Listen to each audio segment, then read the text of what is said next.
welcome to VAFA Tragics. So much to get through tonight, and we hope you can enjoy the show with us. As I welcome the panel, huge show lined up. Marty Kelleher, good to have you on board. Thanks, Lenny. How are you? Very well, thank you. Delighted to be here. I'm looking forward to chatting to you later on. I've got a few things I want to run past you. D. Lascelles going beautifully. Will Barham, how are you? Andrew, I'm well, very well. And Brenton Mann, good to have you on board. Thank you, Andrew. Happy to be here. Very good. I think the two of us have been the mainstays throughout this. Yes, we have. Yeah, that's good. We're just making sure we've had the most appearances this year.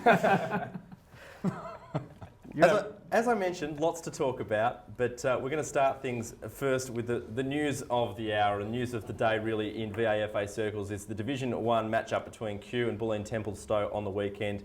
Obviously, made headlines in mainstream media over the last 24 hours. With the game being abandoned, and all we can say at the moment are the facts. And the facts are that the game was called off about the 15-minute mark of the final quarter, with Kew in control of the contest by about 40 points or so. There were 3 reports made by the umpires on the day, including the issuing of a black card, and they will be investigated by the tribunal. There was a melee on the ground that did take place, and police were called to the ground. I think there were a couple of police cars that were called to the ground, and we've seen those images in the papers yesterday and today. And there will be a full VAFA investigation to take place tomorrow night, where both investigation into the conduct of both teams and their supporters and players will be taken into account by the VAFA tomorrow night, and the decision and final result of the match will also be determined via that investigation. There is also a police investigation going underway into that particular an incident, possibly at that match. Will, as I throw to you, you were there. There's not much you can say, obviously, with all the investigations pending, but what can you say? Well, I was at the game, obviously. It was an ugly incident. And yeah, as you said, I can't say much, but it was pretty disgraceful, the whole thing, how it ended up. However, the investigation will take place and we'll find out more when that comes. The emotions are running high in the day, and I think people have calmed down now, but it's still obviously a big news item. Marty? Yeah, look, it's disappointing, isn't it, Andrew? And I think everybody would be aware that it's very disappointing. This is the second time that we've had an incident. And I think that Will's last comment is entirely valid. Emotions were running high. I mean, let's be serious. We do this because we enjoy it. And this is our recreation. This is our pastime. Are we misplacing? It's also a release for a lot of people, the football on the weekend, and that's part of that emotional release, I guess, of your day job and all that sort of thing. And there's no excuse for any of the behaviour that leads to these sorts of situations and headlines taking place, but that's the reality of it. But you're not getting, I mean, none of us are getting paid to actually be involved and play and want to be there. And we want, the one great thing about the competition is that you do in actual fact have that relationship between the clubs. You do in actual fact have healthy rivalry. You do have that drink after the match. It is a sign of respect. We don't, and I think that if we lose that, and if we misplace that somewhere along the line, then that's where we end up with the issues we've got. It is the second time that's happened. Brenton, you were at one of the first times earlier this year, and that investigation ended up, of course, at the time. The VAFA have a good history and good record of investigating these thoroughly, so we know that will take place with the investigations officer tomorrow night, and ongoing, of course, with that police investigation. We move on to some brighter news, and that is the football that's played on the park, and we'll start things in William Buck Premier. And they're coming. I don't know if they've been speaking to Carlton and they've stolen. They know we're coming, but D. Lascelles is certainly coming. Said here first, I'd like to point out on this panel that D. Lascelles can make finals. Marty, I still believe that's the case. They were very impressive against Old Trinity. Yes, they were. Yeah. Look, I think we need to actually preface that by saying they were very impressive. However, I'm going to ask the question, Trinity, was it a loss they had to have? I mean, if we go and think about, they've been up for a long time. I know that they had lost during the year. However, do you need sometimes to have a loss to recalibrate before you get going into finals?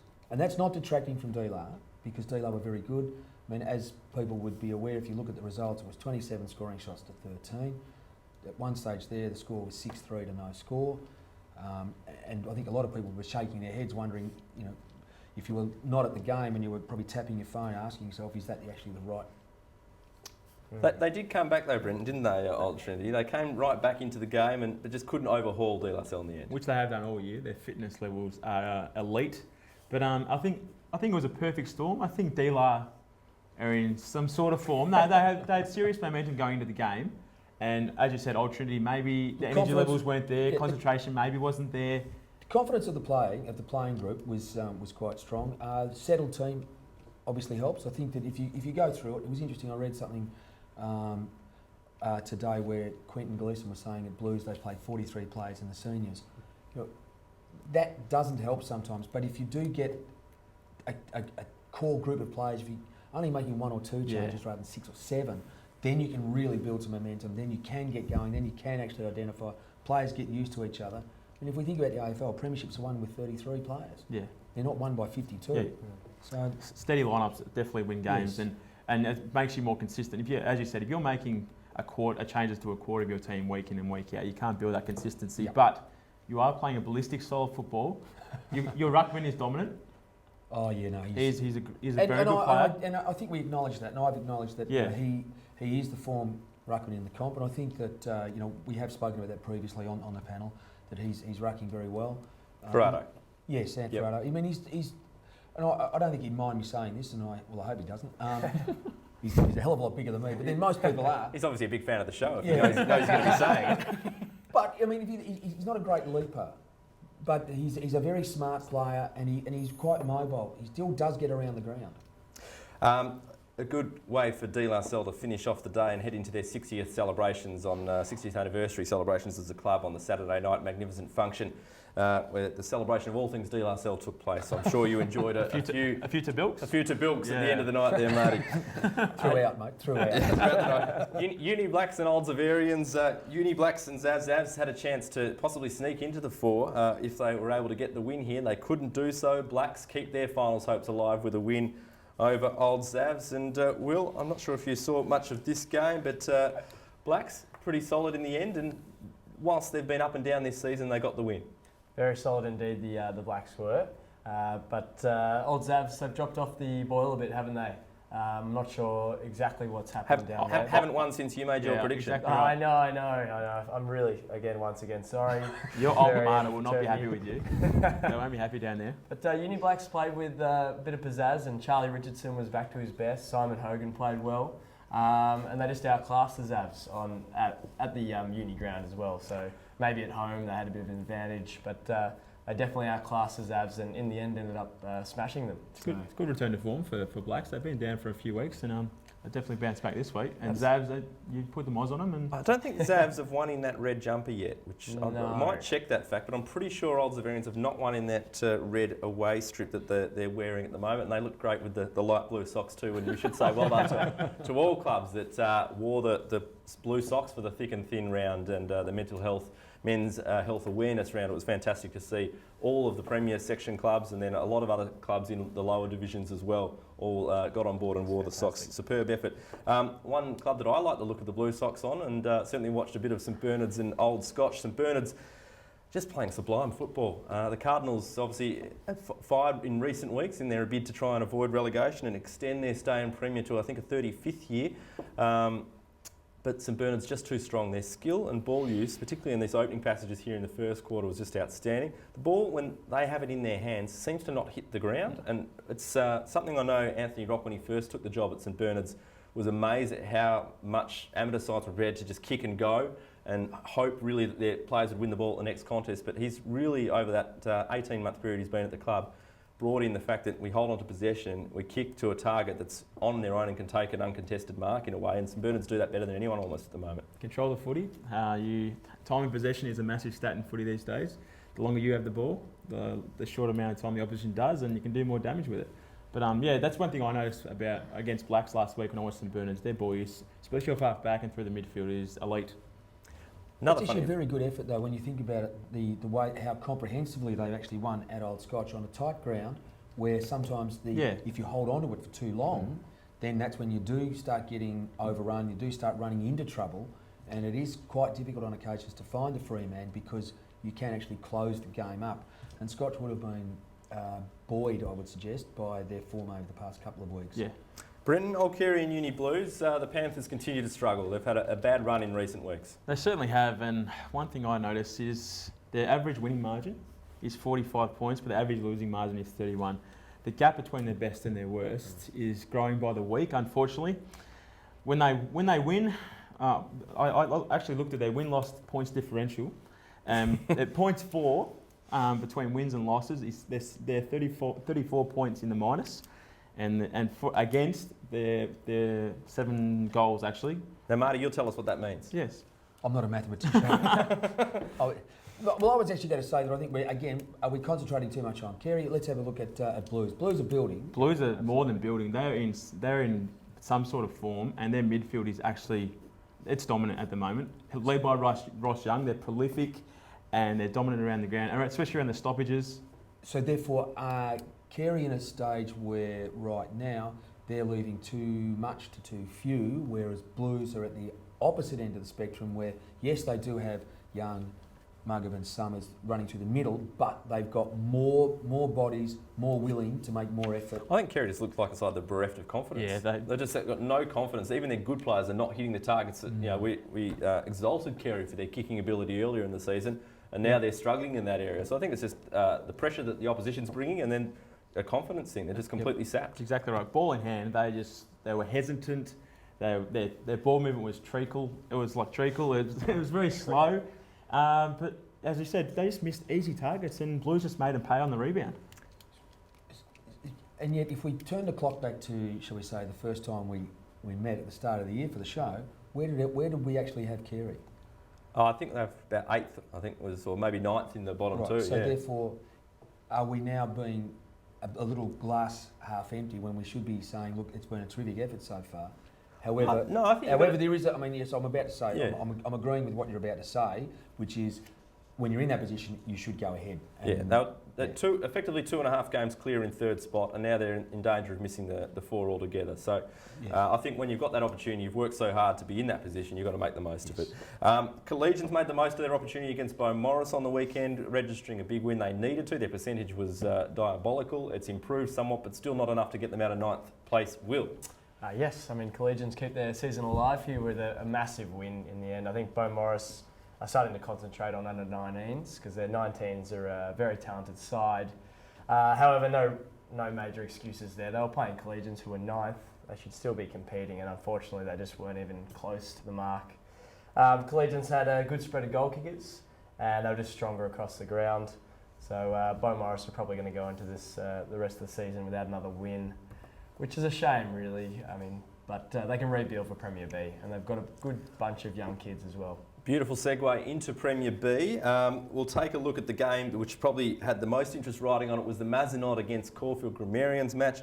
Mazenod, who rested half their side almost the week prior, came into this match and they managed to get the win over Caulfield, and importantly they skip half a game, or 0.5% rather, ahead of Parkdale Vultures.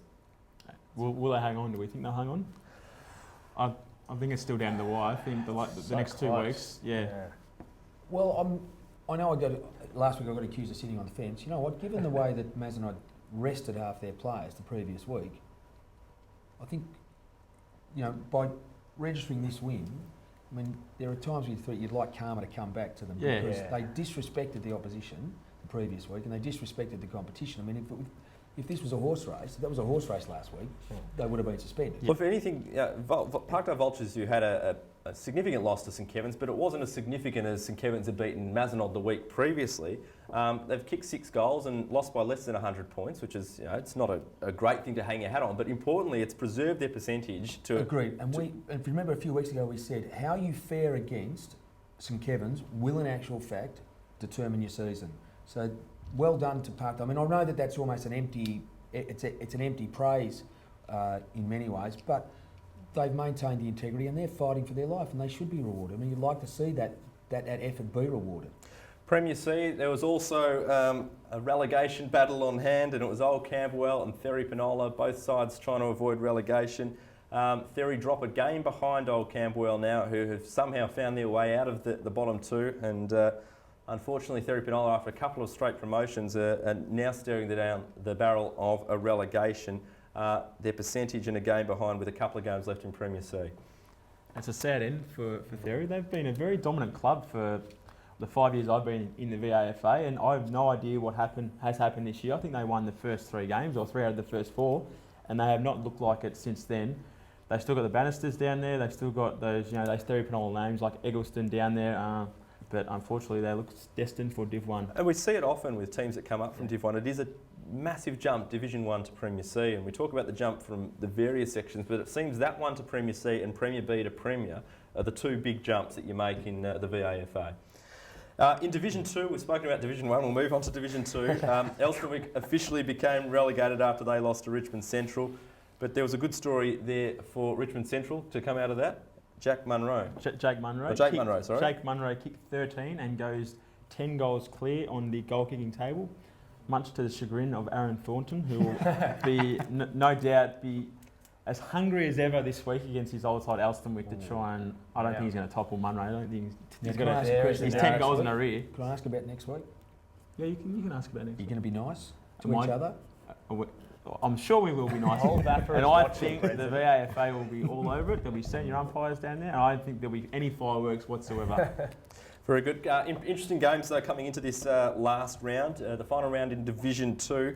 Northern Blues is currently sit outside the 4 in 5th position, play Monash Griffins, who are down in the bottom sections of the ladder, and Old Eltham take on Ivanhoe. Ivanhoe, of course, on top. Old Eltham currently occupy 3rd spot, with South Melbourne Districts hosting Old Paradians. Now, according to form and position on the ladder, if the ladder positions all win there, then Northern Blues jump in ahead of Old Eltham. Yes, it's going to be a very tough ask for Eltham, even though they will be hosting Ivanhoe out at Eltham College, but you'd assume Northern Blues will get over the top of Monash, but Monash's form, probably in the last 6 weeks, they have not been disgraced, so it's not going to be, they're not going to have it all their own way, Northern, but I'm going to pick Northern to win, and unfortunately for Eltham, I think they're going to miss out. It's, last year as well, Eltham was so close to going up to Div 1. It's sort of that thing where you've got to take your chances. They just can't make that jump. Yeah.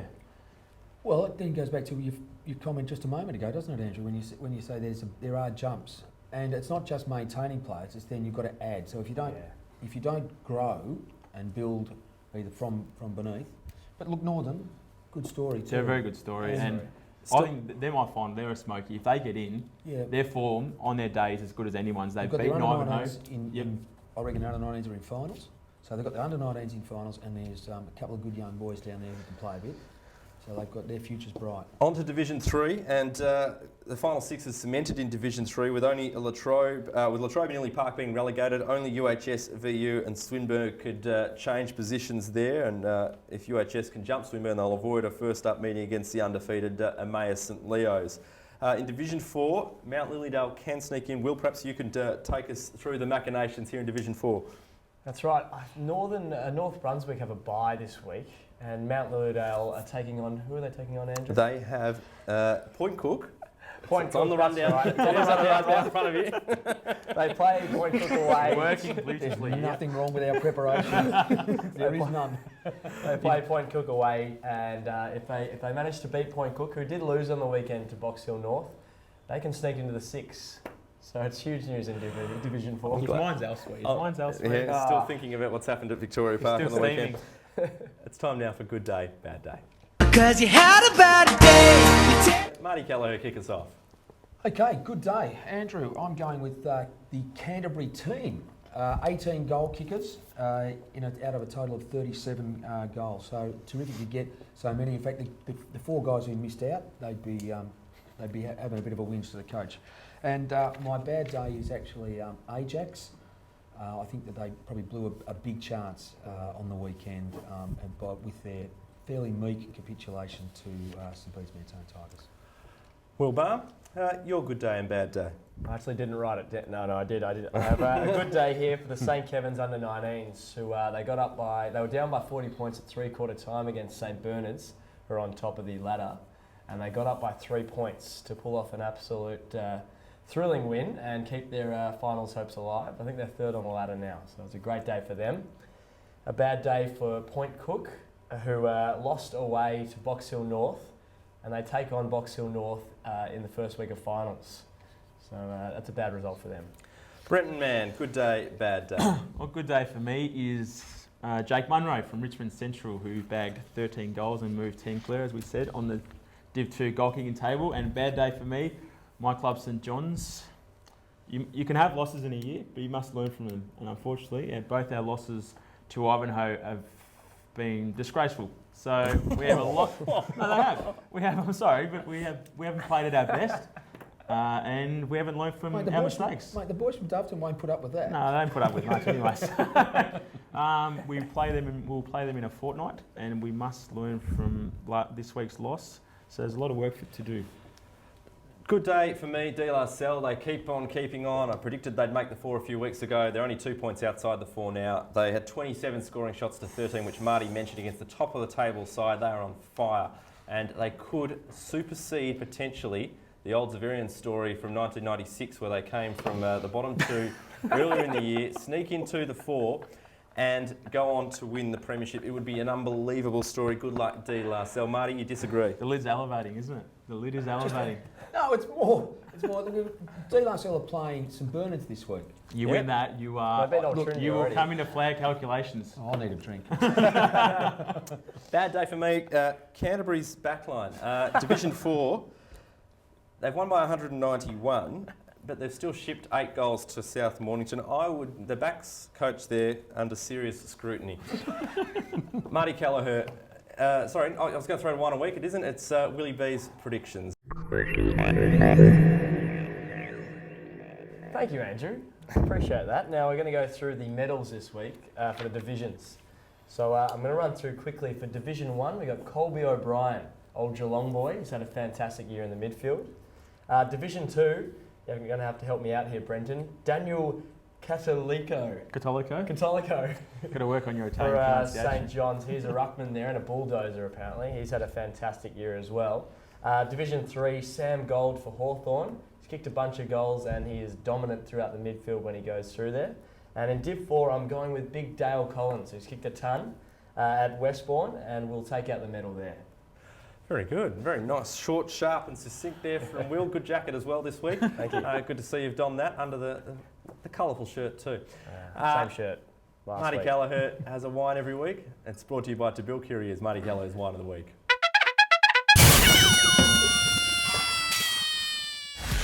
Thanks, Andrew. This week, an old label, for those of you who are old enough to remember it, Del Farris, which is part of the Tabilk family. So, and they have relaunched this brand. You can see some lovely artwork on the front done by Alistair Purbrick's wife, Looks Rosa. like Will's shirt. Yes, it does look a little like Will's shirt. And it's a Pinot Grigio. So they're actually specialising in Italian varietals. So they've just launched onto the market. So if you would like some, please contact me. If you do want some wardrobe assistance, please ask Will. Okay, the wine of the week this week is Div 1, Q versus Bulleen Temp. What's actually going on? And that'll do. Fair enough. Well done. Couldn't have said it better. It's unusual for the VAFA, that's for sure. Big news day. We hope you enjoyed the way we brought it to you here on the Tragics. I'm sure there'll be more to discuss next week that comes out of those investigations. Once again, thanks to the panel, and we'll see you again next week. Enjoy the final round in the divisions and a couple of rounds to go in Premier section.